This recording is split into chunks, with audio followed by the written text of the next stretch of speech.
মধ্যে খবর পেয়েছেন যে স্কুল এডুকেশন ডিপার্টমেন্টের সেক্রেটারি প্রিন্সিপাল সেক্রেটারি তিনি আমাদেরকে ডেকেছিলেন, যে খুব স্বাভাবিকভাবে আমাদের মনে হয়েছিল সদর্থক আলোচনার ক্ষেত্র প্রস্তুত হবে। সেই জায়গা বা সেই ক্ষেত্র থেকে আমরা কি পেলাম সেটা আমরা বিস্তারিত বলবার জন্য এবং কতটা আশাহত হয়েছি এবং এই নিয়ে আমি প্রথমেই বলবার জন্য এবারে আমি মনোরঞ্জনদের কাছে আসছি। আপনাকে স্পেসিফিক একটা বিষয় আপনাকে বলবো। আজকে সারা বাংলা আপনাদের দিকে তাকিয়ে রয়েছে, আমাদের দিকে তাকিয়ে রয়েছে। প্রিন্সিপাল সেক্রেটারির কাছে আমরা গিয়েছিলাম, কি পেলাম দেখাতে। প্রথমে আমি ৯১,০০০ এসএসকেএমের যে কর্মী আছে তাদের সবার কাছে অনুরোধ করব যে হাতে আমাদের সময় কম। দীর্ঘ ২ বছর ধরে আপনারা আমাদের সাথে লড়াইয়ে সহযোগিতা করেছেন, অংশগ্রহণ করেছেন। তার বিনিময়ে আমরা যে বেতন সংক্রান্ত আন্দোলনের ফলে যে ফাইল বলুন, প্রস্তাব বলুন, নবান্ন অবধি পৌঁছাতে পেরেছিলাম, তাতে আমাদের কার্যকারী হয়নি। আজকে আমরা দীর্ঘক্ষণ আলোচনা হয়েছে, আলোচনা কোনো রেজাল্ট আমাদের বেরিয়ে আসেনি। একদম পরিষ্কার এই এডুকেশন ডিপার্টমেন্টের সর্বোচ্চ আধিকারিক পরিষ্কার বলছেন যে এই মুহূর্তে আমরা কি করতে পারি, একমাত্র আমার রাজ্যের মুখ্যমন্ত্রী, মাননীয় মুখ্যমন্ত্রী তিনিই করতে পারেন। তাহলে আজকে আমরা এই বিকাশ ভবন থেকে যদি এই বার্তা পৌঁছাতে পারি যে আসুন সমবেতভাবে, কে কোন দল করে সেটা বিচার না করে আসুন আমরা ২৩ তারিখ থেকে আমাদের সম্মানজনক বেতন বৃদ্ধির দাবিতে আবার বিএনপির মোড় থেকে ভুকা মিছিল, পরিষ্কার কথা, যেটা মিছিল মানে এখন ভুকা। আমরা ভাত খেয়ে আসতে পারি কিন্তু আমরা এক পেটে একবার খাচ্ছি, আমরা জোগাড় করতে পারছি না। তাই আপনাদেরকে আহ্বান করব। আমি আরেকটা কতগুলো কথা আজকে আপনাদেরকে বলছি।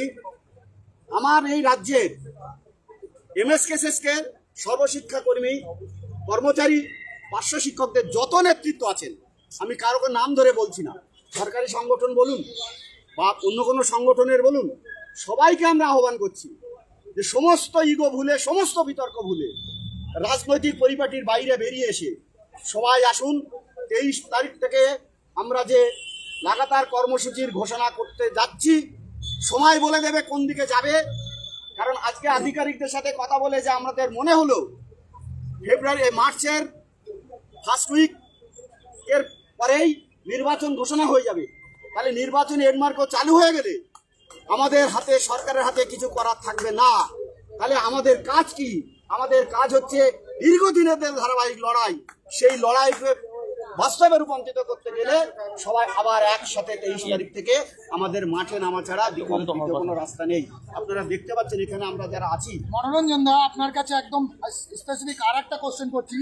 এখানে দেখুন, আমি যাদেরকে দেখতে পাচ্ছি তারা সরকারি সংগঠন একটা সময় বিলং করতেন, এবং পশ্চিমবঙ্গের যতগুলো সংগঠন আছে এখন আমরা ২-১ ব্যক্তি রেখে আর কাউকে দেখতে পাচ্ছি না এখানে। বাকি সবাইকে আমরা দেখতে পাচ্ছি এই প্ল্যাটফর্মে, অর্থাৎ সমগ্র শিক্ষা বাঁচাও মঞ্চের প্ল্যাটফর্মে সবাই হাজির।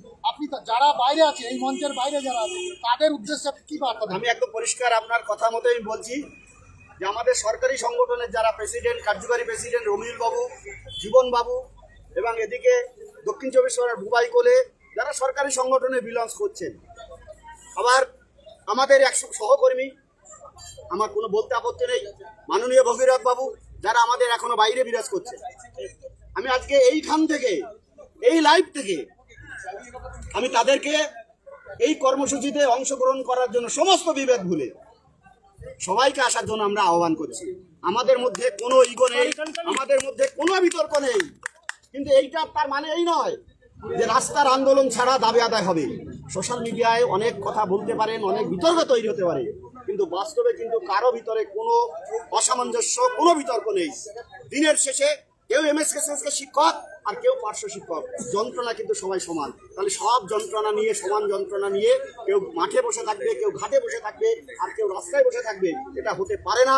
তাই আমি সমস্ত নেতৃবৃন্দকে আবার আহ্বান করছি যে আসুন সমবেতভাবে আমাদের এই যন্ত্রণা লাঘব করি। কোনো ইগো নেই, কোনো বিতর্ক নেই। এই যন্ত্রণা লাঘব করতে পারে একমাত্র ঐক্যবদ্ধ আন্দোলন। কোনো একটা সংগঠন বিচ্ছিন্নভাবে এই আন্দোলনের সমাধান করতে পারবে না। আসুন সবাই ঐক্যবদ্ধভাবে আমরা 23 তারিখ থেকে আবার রাস্তায় বসার যে আহ্বান সবাইকে করছি, সেই আহ্বান আমি রেখে সবাইকে বলছি যে এই লড়াইটা কিন্তু সবটা হয়তো বলা যাচ্ছে না, কিন্তু এই লড়াইটা কিন্তু অন্য লড়াইয়ের মধ্যে হবে না, এর অভিমুখ হবে অন্যদিকে। সুতরাং এই লড়াই কিন্তু একদিকের লড়াই, একদিনের লড়াই নয়, এই লড়াই চলবে। সুতরাং সবাইকে আমরা আহ্বান করছি একসাথে একসাথে একসাথে বসে, আবার আমি বলছি সরকারি সংগঠনের যিনি সভাপতি মাননীয় রমিউল বাবু, কার্যকারী সভাপতি মাননীয় জীবন দাস, দক্ষিণ 24 পরগনায় যারা সরকারি সংগঠনের সাথে ওতপ্রোতভাবে যুক্ত আমাদের মাননীয় বুবাই কোলে, সেলিম পাইক, এইরকম যারা আছেন, ভগীরথ বাবু যারা আছেন, সবাইকে আমি আবার আহ্বান করছি। সমগ্র শিক্ষা মঞ্চ কোনো সংগঠন নয়, এটা একটা যুক্ত মঞ্চের প্ল্যাটফর্ম, এখানে সবাই স্বাগত, সবাই আসতে পারে। সুতরাং আবার আমরা আহ্বান করছি, হাতে সময় কম, কারণ হচ্ছে 28 তারিখে ফাইনাল ভোটার লিস্ট চালু হবে, 1 তারিখে ছুটি, 2 তারিখ ছুটি, 3 তারিখে ছুটি। সুতরাং 4, 5, 6 মধ্যে ইলেকশন ডিক্লেয়ার হয়ে যেতে পারে। সুতরাং যা করতে হবে এই কদিনের মধ্যে আমাদের তীব্র লড়াই করে সরকারকে জানান দিতে হবে। আবার বলছি, সরকারের অভিমুখ পরিবর্তন করতে হবে। সরকার পরিবর্তন কোনো সংগঠন করতে পারে না। আমরা সরকার পরিবর্তনের ডাক দিচ্ছি না, সরকার আমাদের যে বঞ্চনা করছে সেই বঞ্চনার অভিমুখ পরিবর্তন করতে হবে। আসুন শেষ লড়াই সেই সরকারের বঞ্চনার পূরণের জন্য, যে শেষ লড়াই, এটা লড়াই কখনো শেষ হয় না, কিন্তু এই টানছে নির্বাচনের মার্গ চালু হয়ে গেলে, নির্বাচনে ডিক্লেয়ার হলে আমরা দীর্ঘ 3 মাস আর রাস্তায় নামতে পারবো না।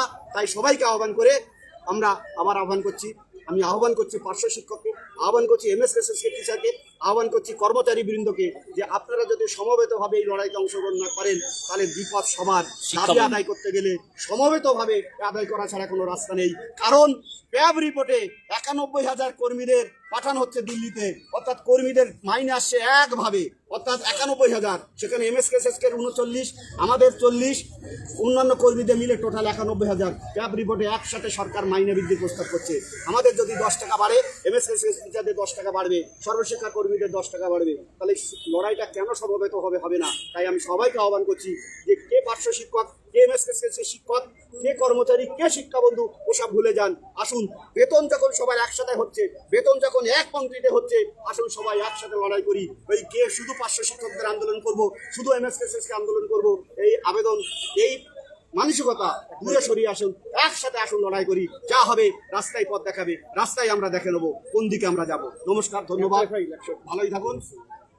আর আপনারা দেখেছেন আমাদের সাথে দেবশ্রী মণ্ডল, আমরা ক্যান্সার পেশেন্ট, দীর্ঘদিন লড়াইয়ের সাথেই এই আন্দোলনে আমার নতুন মুখ, সেও আমরা তাদের এই লড়াই, কারণ এই লড়াই তাদেরকে নিয়েও, তাদের বাঁচানোর লড়াই, সবাই আমরা একসাথে লড়াই করব। এই বলে সবাই ভালো থাকবেন, সুস্থ থাকবেন। নমস্কার, 23 তারিখ আসুন, সবার সাথে হবে দেখা। না, না, না।